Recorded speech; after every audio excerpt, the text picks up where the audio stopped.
Hi ಎಲ್ಲರಿಗೂ ನಮಸ್ಕಾರ. ಪ್ರೇಮ ಕಾವ್ಯ ಧಾರಾವಾಹಿ ಏನಾಗ್ತಿದೆ ಅಂತ ನೋಡ್ಕೊಂಬರೋಣ ಬನ್ನಿ.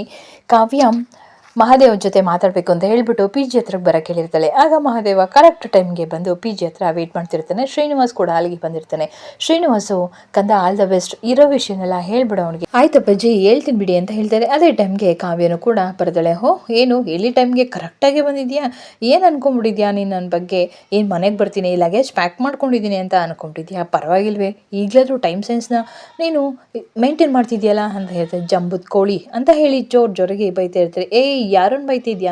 ನಿನ್ನೆ ಬೈತಾ ಇರೋದು ಕಣೋ ಅಂತ ಹೇಳ್ತಾರೆ. ಏನೋ ಹೇಳ್ತಿದ್ದೆ, ಹೆಣ್ಮಕ್ಳು ಅಡುಗೆ ಮನೆಗೆ ಮಾತ್ರ ಸೀಮಿತ ಹಾಗೆ ಹೀಗೆ ಅಂತ. ನನ್ನ ಬಗ್ಗೆ ಮಾತಾಡೋಕ್ಕೂ ಮುಂಚೆ ಇನ್ನೊಂದ್ಸಲ ಯೋಚನೆ ಮಾಡಿ ಮಾತಾಡಬೇಕು. ರೌಡಿ ಪೋಖ್ರಿ ಪೊಂಡ್ರಿ, ನಿನ್ಗೇನೋಗುತ್ತೋ ನನ್ನ ಬೆಲೆ ಇವಾಗ ಅಂತ ಹೇಳ್ತಿರ್ತಾಳೆ. ಏನು ಹೇಳ್ತಿದ್ಯಾ? ಬಾಯಿಗೆ ಬಂದಾಗೆಲ್ಲ ಮಾತಾಡ್ತಿದ್ಯಾ ಅಂತ. ಬಾಯಿಗೆ ಬಂದಾಗೆಲ್ಲ ಮಾತಾಡ್ತಿಲ್ಲ. ಯಾರ ಒಂದು ಸಪೋರ್ಟು ಇಲ್ಲದ ಕಡೆ ನನ್ನ ಕಾಲ ಮೇಲೆ ನಾನು ನಿಂತ್ಕೊಂಡು ನಾನು ಕಾಲೇಜಿಗೆ ಫಸ್ಟ್ ರ್ಯಾಂಕ್ ಬಂದಿದ್ದೀನಿ ಗೊತ್ತಾ. ಹಾಗೆ ಅಮೇರಿಕನ್ನಿಂದ ನನಗೆ ಆಫರ್ ಲೆಟ್ರು ಕೂಡ ಬಂದಿದೆ ಕೆಲಸ ಮಾಡೋಕ್ಕೆ. ಹಾಗೆ ನಮ್ಮ ಭಾರತದ ಒಬ್ಬ ದೊಡ್ಡ ಸೈಂಟಿಸ್ಟ್ ಜೊತೆ ಕೆಲಸ ಮಾಡೋಕ್ಕೆ ಅವಕಾಶನೂ ಕೊಟ್ಟಿದ್ದಾರೆ ಗೊತ್ತಾ. ಇದೆಲ್ಲ ನಾನೇ ಓನಾಗಿ ನಿಂತು ಗೆಲುವನ್ನ ಸಾಧಿಸಿರೋದು. ಏನೋ ಅಂತಿದ್ದೆ, ನಿನ್ನ ಕೈಲಿ ಎಲ್ಲ ಆಗುತ್ತೆ ಅಂತ ನೋಡ್ದ, ನಾನು ಮಾಡಿ ತೋರಿಸಿದ್ದೀನಿ ಅಂತ ಹೇಳ್ತಾರೆ. ಈಗ ಏನಮ್ಮ ಈಗ ನೀನೇನು ಮನೆಗೆ ಬರ್ತೀಯೋ ಇಲ್ವಾ ಅಂತ ಕೇಳ್ತಾರೆ. ನಾನು ಮನೆಗೆ ಬರೋದ? ಏನು ಕನ್ಸ್ಕೊಳ್ತಿದ್ಯಾ ನಾವಿಬ್ಬರು ಒಂದಾಗ್ತೀವಿ, ನಾವಿಬ್ಬರು ಜೊತೆಗೆ ಬಾಳ್ತೀವಿ ಅಂತ?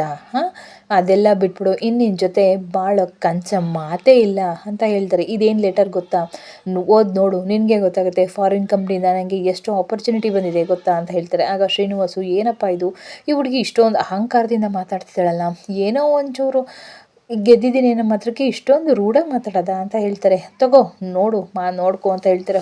ನಿನಗೆ ಓದಕ್ಕೆ ಬೇರೆ ಬರೋದೇನೋ, ಅನ್ಎಜುಕೇಟೆಡ್ ಏನೋ, ದಡ್ಡ ನೀನು ಅಂತ ಹೇಳ್ತಾರೆ. ನಿನ್ಗೆ ಓದಕ್ಕೆ ಬಂದರೆ ಇಲ್ಲ ಯಾರ ಕೈಲಾರ ಓದಿಸಿದ್ರೆ ತಗೋ ಇಲ್ಲೇ ಇಟ್ಟಿರ್ತೀನಿ ಅಂತ ಹೇಳಿಬಿಟ್ಟು ಅದನ್ನು ಮುಖದ ಮೇಲೆ ರಪ್ಪಂತ ಎಸ್ತೇ ಬಿಡ್ತಾಳೆ.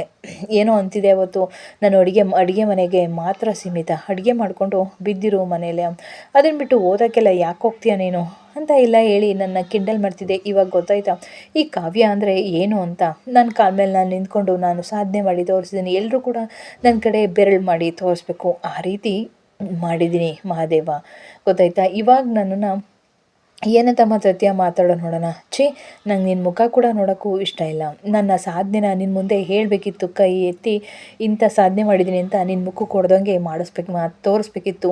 ಈಗ ತೋರಿಸಾಯ್ತು, ಗೆಟ್ ಲಾಸ್ಟ್, ನೀನು ಇಲ್ಲಿಂದ ಹೋಯ್ತಾ ಇರು ಅಂತ ಹೇಳ್ತಾಳೆ. ನಂಗೆ ನಿನ್ನ ಮುಖ ಕೂಡ ನೋಡೋಕ್ಕೆ ಇಷ್ಟ ಇಲ್ಲ, ಇನ್ನು ಯಾವತ್ತೂ ಕೂಡ ನನಗೆ ಮುಖ ತೋರಿಸ್ಬೇಡ ಗೊತ್ತಾಯ್ತಾ ಅಂತ ಹೇಳಿಬಿಟ್ಟು ಅಲ್ಲಿಂದ ಕೋಪ ಮಾಡಿಕೊಂಡು ಪಿ ಜಿ ಒಳಗಡೆ ಹೊರಟೋಗ್ತಾಳೆ. ಆಗ ಮಹಾದೇವ, ಒಂದು ನಿಮಿಷ ಕಾವ್ಯ ಅಂತ ಹೇಳ್ತಾರೆ. ನಿನ್ನ ಮಾತು ಕೇಳೋಕ್ಕೆ ನಾನು ರೆಡಿ ಇಲ್ಲ ಗೊತ್ತಾಯ್ತಾ. ಇಲ್ಲೊಬ್ಬರು ತಾತ ಇದ್ದಾರೆ, ಅವರು ನನಗೆ ಇಂಟ್ರೊಡ್ಯೂಸ್ ಮಾಡೋದಕ್ಕಿಂತ ಅವರೆಲ್ಲೂ ಬಂದಿಲ್ಲ. ಅದು ಕಾವ್ಯ, ತಾತ ನಿನಗೆ ತಾತನ ಹೆಸ್ರು ಹೇಳೋಕ್ಕೆ ಯೋಗ್ಯತೆ ಇಲ್ಲ, ಹೋಗ್ತಾ ಇರು ಅಂತ ಹೇಳಿಬಿಟ್ಟು ಅಲ್ಲಿಂದ ಹೊರಟೋಗ್ತಾಳೆ. ಆಗ ಬಿದ್ದಿರುವಂತಹ ಪೇಪರ್ನೆಲ್ಲ ಆಯ್ಕೋತಾ ಇರ್ತಾನೆ. ಆಗ ಶ್ರೀನಿವಾಸ್ ಬರ್ತಾನೆ. ಏನಪ್ಪ ಮಹಾದೇವ, ಹೇಳು ಅಂತ ಹೇಳಲಿಲ್ವಾ ನೀನು ಇರೋ ವಿಷಯ ಎಲ್ಲನೂ? ಯಾಕೆ ಹೇಳಲಿಲ್ಲ ಅಂತ ಹೇಳ್ತಾರೆ. ಬಿಡಿ ಅಪ್ಪಾಜಿ ಅಂತ ಹೇಳ್ತಾರೆ. ತಡಿ, ನಾನೇ ಹೋಗಿ ಇರೋ ವಿಷಯನೆಲ್ಲ ಅವಳಿಗೆ ಹೇಳ್ತೀನಿ, ಅವಾಗಲಾದರೂ ಕೂಡ ನಿನ್ನ ಬಗ್ಗೆ ಅನುಕಂಪ ಬರುತ್ತೆ, ಪ್ರೀತಿ ಬರುತ್ತೆ ಅಂತ ಹೇಳ್ತಾರೆ. ಅಪ್ಪಾಜಿ ಬೇಡ ಅಂತ ಹೇಳ್ತಿಲ್ವಾ? ಬೇಡ, ಅವಳು ಪಾಡಿ ಅವಳು ಇರಲಿ, ಬಿಟ್ಬಿಡಿ ಅಂತ ಹೇಳ್ತಾಳೆ. ಅದು ಹೇಗಪ್ಪ ಬಿಡೋಕ್ಕಾಗುತ್ತೆ? ನಿನ್ಗೆ ಎಷ್ಟೆಲ್ಲ ಅವಮಾನ ಮಾಡ್ತಿದ್ರು, ನೀನು ಮಾಡಿರೋ ತ್ಯಾಗದ ಮುಂದೆ ಅವಳಿಗೊಂದು ಸ್ವಲ್ಪನೂ ಅನುಕಂಪನೆ ಇಲ್ವಾ? ಹೋಗ್ಲಿ ಬಿಡಿ, ಅವಳು ನಾನು ತಾತ ಅಂತಲೇ ಅಂದ್ಕೊಂಡಿದ್ದಾಳೆ. ನೀನು ಸುಮ್ಮನೆ ಇರು ಮಹಾದೇವ, ನೀನು ಹಿಂಗಿರೋದಕ್ಕೆ ಅವಳು ನಾನು ಏನೋ ಗೆದ್ದಿದ್ದೀನಿ ಅಂತ ಬೀಗ್ತಿದ್ದಾಳೆ ಅಂತ ಹೇಳಿ ಒಳಗೆ ಹೋಗ್ತಿರ್ಬೇಕಾರೆ ಅಪ್ಪಾಜಿ ಬೇಡ ಅಂತ ಹೇಳ್ತಿಲ್ವಾ? ಬೇಡ, ಬಿಟ್ಬಿಡಿ, ನಾನು ಸಹಾಯ ಮಾಡಿದ್ದೀನಿ ಅಂತ ಗೊತ್ತಾದರೆ ಅವಳು ಸನ್ಮಾನನೂ ಕೂಡ ಮಾಡಿಸ್ಕೊಳಕ್ಕಾಗಲ್ಲ. ಅವಳು ಸಹಾಯ ಇಲ್ಲದೆ ನಾನು ಗೆದ್ದು ತೋರಿಸ್ತೀನಿ ಅಂತ ಹೇಳಿದೆ. ಈಗ ನಾನೇ ಸಹಾಯ ಮಾಡಿದ್ದು ಅಂತ ಗೊತ್ತಾದರೆ ಅವಳು ನಿಜವಾಗ್ಲೂ ಈ ಗೆಲುವನ್ನ ಅವಳು ಒಪ್ಕೊಳ್ಳಲ್ಲ. ದಯವಿಟ್ಟು ಅವಳ ಪಾಡಿಗೆ ಅವಳು ಬಿಟ್ಬಿಡಿ, ಹೇಳೋ ಅಂತ ಚೆನ್ನಾಗಿರಲಿ. ಅವಳು ಇವತ್ತಲ್ಲ ಯಾವತ್ತೂ ಕೂಡ ಅವಳು ನನ್ನನ್ನು ಒಪ್ಕೊಳ್ಳಲ್ಲ ಅಪ್ಪಾಜಿ, ಬಿಟ್ಬಿಡಿ, ಇಲ್ಲಾಂದರೆ ಏನಾದರೂ ಮಾಡ್ಕೊಬಿಡ್ತಾಳೆ ಅಂತ ಹೇಳ್ತಾರೆ. ಆಗ ಪೇಪರ್ನೆಲ್ಲ ತಗೊಂಡೋಗಿ ಆ ಚೇರ್ ಮೇಲೆ ಇಟ್ಬಿಟ್ಟು ಬೇಜಾರು ಮಾಡ್ಕೊಂಡು ಒಬ್ಬನೇ ಹಿಡ್ಕೊಂಡು ಓಕೆ ಅಂತ ಹೋಗ್ತಿರ್ತಾರೆ. ಆಗ ಶ್ರೀನಿವಾಸ, ನಿಜವಾಗ್ಲೂ ನೀನು ತುಂಬ ಗುಣವಂತ ಕಣಪ್ಪ, ನಿನ್ನಂಥವನ್ನ ಮಗನಾಗಿ ಪಡೆದಿರೋದು ನಾನು ನಿಜವಾಗ್ಲೂ ನನ್ನ ಜನ್ಮ ಸಾರ್ಥಕ. ನಾನು ನಿಮ್ಮಪ್ಪ ಅಂತ ಹೇಳ್ಕೊಳ್ಳೋಕ್ಕೆ ತುಂಬಾ ಹೆಮ್ಮೆ ಆಗುತ್ತೆ. ನಿಜವಾಗ್ಲೂ ನಾನು ನಿಮ್ಮಪ್ಪ ಅಂತ ಹೇಳ್ಕೊಳ್ಳೋದ್ರಲ್ಲೂ ಕೂಡ ನನಗೆ ತುಂಬ ಮುಜುಗರನೂ ಕೂಡ ಆಗ್ತಾಯಿದೆ. ಹೋಗ್ಬೇಡ, ನಿಂತ್ಕೊ ಮಹಾದೇವ, ನಾನು ಕೂಡ ಬರ್ತೀನಿ, 5 ನಿಮಿಷ ಇರೋ ಮಹಾದೇವ, ನಾನು ಬರ್ತೀನಿ, ನನ್ನನ್ನು ಬಿಟ್ಟು ಹೋಗ್ಬೇಡ ಅಂತ ಹೇಳ್ಬಿಟ್ಟು ಹಿಂದೆನೇ ಹೋಗ್ತಾನೆ. ಇನ್ನೊಂದು ಕಡೆ ಕಾವ್ಯ ಬರ್ತಾಳೆ ತಾತನ ರೂಮ್ಗೆ. ತಾತ ಎಲ್ಲಿದ್ದೀರಾ ನೀವು? ಆವಾಗಲಿಂದ ಹುಡುಕ್ತಾ ಇದ್ದೀನಿ, ಎಷ್ಟು ಸಲ ಕೂಗೋದು? ನೀವು ಪಿ ಜಿ ಹತ್ರ ಬನ್ನಿ ಅಂತ ಹೇಳಿದೆ ತಾನೆ. ಆ ಮಹಾದೇವ ಬಂದಿದ್ದ ಗೊತ್ತಾ, ನಿಮಗೆ ಪರಿಚಯ ಮಾಡಿಸ್ಕೋಬೇಕಿತ್ತು. ಅವನಿಗೆ ಚೆನ್ನಾಗಿ ಬಾಯಿಗೆ ಬಂದಂಗೆ ಉಗ್ದು ಹೋಗಿದ್ದೀನಿ, ಎಲ್ಲಿದ್ದೀರಾ ತಾತ ಅಂತ ಹೇಳಿ ಹುಡುಕ್ತಾ ಇರಬೇಕಾದ್ರೆ ಬರ್ತಾಳೆ. ಆಗ ನೋಡಿದರೆ ರೂಮಲ್ಲಿ ಅಲ್ಲೇ ಗಡ್ಡ ಮೀಸೆ ಎಲ್ಲ ಕೂಡ ಇಲ್ಲೇ ಇರ್ತೀವಿ. ಇದೇನಿದು ಗಡ್ಡ ಮೀಸೆ ಗಮ್ಮು ಎಲ್ಲ ಇದೆಯಲ್ಲ, ಏನಿದು ಯಾರ್ದಿರ್ಬೋದು ಅಂತ ಹೇಳಿ ನೋಡ್ತಾನೆ. ಹೌದು, ಇದು ನಿಜವಾದ ಗಡ್ಡನೇ. ಯಾರು ಅಂಟಿಸ್ಕೊಂಡಿರ್ಬೋದು? ಯಾರು ಇವನ್ನೆಲ್ಲ ಇಲ್ಲಿ ಇಟ್ಕೊಂಡಿರೋದು? ಇದು ತಾತನ ಗಡ್ಡ ಅಲ್ವಾ, ಅವ್ರದ್ದೇ ಇದು ಅಂತ ಹೇಳಿ ಆ ಗಡ್ಡನ ಇಟ್ಕೊಂಡು ನೋಡ್ತಿರ್ತಾಳೆ. ಅಂದರೆ ನನ್ನ ಜೊತೆ ಈ ಥರ ಗಡ್ಡ ವೇಷ ಹಾಕ್ಕೊಂಡು ನಾಟಕ ಮಾಡಿದ್ದು ಯಾರಿರ್ಬೋದು? ಅವರು ಬೇರೆ ಇನ್ಯಾರೂ ಇಲ್ಲ, ಮಹಾದೇವನೇ ಇರ್ಬೋದು ನನ್ನ ಜೊತೆ ನಿಂತು ನನಗೆ ಸಹಾಯ ಮಾಡಿ ಈ ಥರ ಗಡ್ಡದ ವೇಷ ಹಾಕ್ಕೊಂಡಿದ್ದಾನೆ ಅಂತ ಹೇಳ್ತಾರೆ. ಹೌದು, ಇದರಲ್ಲಿ ಎರಡು ಮಾತಿಲ್ಲ, ಅವನೇ ನನಗೆ ಸಹಾಯ ಮಾಡಿರೋದು. ಅಂದರೆ ಮಹಾದೇವನೇ ಇಷ್ಟು ದಿವಸ ನನ್ನ ಜೊತೆ ಇದ್ದು ನನಗೆ ಸಹಾಯ ಮಾಡಿದ್ದಾನೆ. ಯಾಕೆ ಅವನು ನನಗೊಂದು ಮಾತು ಕೂಡ ಹೇಳಲಿಲ್ಲ? ಇದು ಬೇರೆ ಯಾರದ್ದು ಅಲ್ಲ, ಆ ತಾತಂದೇ. ಅಂದರೆ ತಾತನೇ ರಾಘವೇಂದ್ರ ತಾತನೇ ಮಹಾದೇವನ.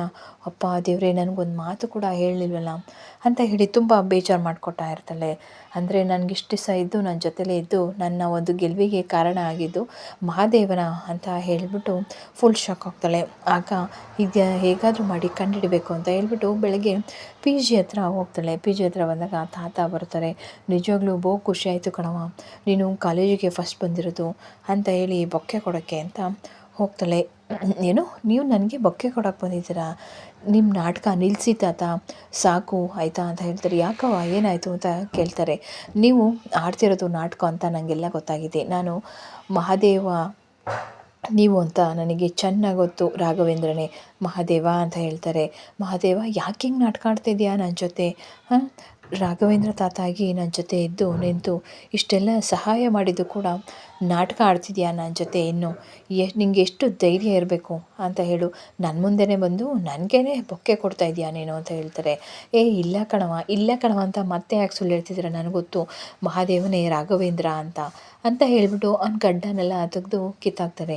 ಆಗ ಅಯ್ಯೋ ಬೇಡ ಕಣವ, ಯಾಕವ ಅಂತ ಹೇಳ್ತಾರೆ. ಬೇಡ ಅಂತ ಅಂದರೂ ನಾನು ಬಿಡ ಮಾಡಲ್ಲ. ರಾಘವೇಂದ್ರನೇ ಮಹಾದೇವ ಅಂತ ನನಗೊತ್ತು, ನಿಮ್ಮ ಬಣ್ಣನ ನಾನು ಬಯಲು ಮಾಡ್ತೀನಿ ಅಂತ ಹೇಳ್ಬಿಟ್ಟು ಮಹಾದೇವನ ಗಡ್ಡ ಮೀಸೆ ಎಲ್ಲ ಕಿತ್ತಾಕ್ತಾಳೆ. ಯಾಕಿಷ್ಟು ನಾಟಕ ಮಾಡಿದೆ ಮಹಾದೇವ ನೀನು? ನನ್ನ ಜೊತೆನೇ ಇದ್ದು ನನ್ನ ಬೆನ್ನಿಗೆ ಚೂರಿ ಹಾಕ್ಬಿಟ್ಟಲ್ಲ, ಒಂದು ಮಾತು ಕೂಡ ಹೇಳ್ದಲೆ ರಾಘವೇಂದ್ರ ತಾತ ಆಗಿ ಜೊತೆಗೆ ನಿಂತ್ಕೊಂಡು ನನಗೆ ಎಂಥ ಮೋಸ ಮಾಡಿದೆ ಮಹಾದೇವ ನೀನು. ನನಗೆ ನಿನ್ನ ಮುಖ ಕೂಡ ನೋಡೋಕ್ಕೆ ಇಷ್ಟ ಇಲ್ಲ ಅಂತ ಗೊತ್ತಿದ್ರು ಕೂಡ ಯಾಕೆ ಈ ರೀತಿ ನಾಟಕ ಆಡಿದೆ? ಯಾಕೆ ಇಷ್ಟೊಂದೆಲ್ಲ ಮೋಸ ಮಾಡಿದೆ ನೀನು ಅಂತ ಹೇಳ್ತಾರೆ. 5 ನಿಮಿಷ ಕಾವ್ಯ, ಹೇಳೋದನ್ನು ಕೇಳ್ಕೊ, ನಾನು ಹೇಳೋದನ್ನು ಸ್ವಲ್ಪ ಅರ್ಥ ಮಾಡ್ಕೊಂಡು ನಿನ್ನ ಹತ್ರ ಮಾತಾಡೋದು ಇಲ್ಲ, ಏನು ಬೇಡ. ನಿಮ್ಮ ಸಂಬಂಧಕ್ಕೆ ಇವತ್ತೇ ಕೊನೆ ಆಗಲಿ. ನಿನ್ನ ಬಣ್ಣ ಎಲ್ಲ ನಾನು ಗೊತ್ತು ಮಾಡ್ಕೊಂಡಿದ್ದೀನಿ, ಗೊತ್ತಾಯ್ತಾ? ದಯವಿಟ್ಟು ನನ್ನ ಹಿಂದೆ ಇನ್ಯಾವತ್ತೂ ಕೂಡ ಬರೋಕೂಡ್ದು. ನನ್ನ ಪಾಡಿಗೆ ನನ್ನ ಇರಾಕ್ಬಿಟ್ಬಿಡು.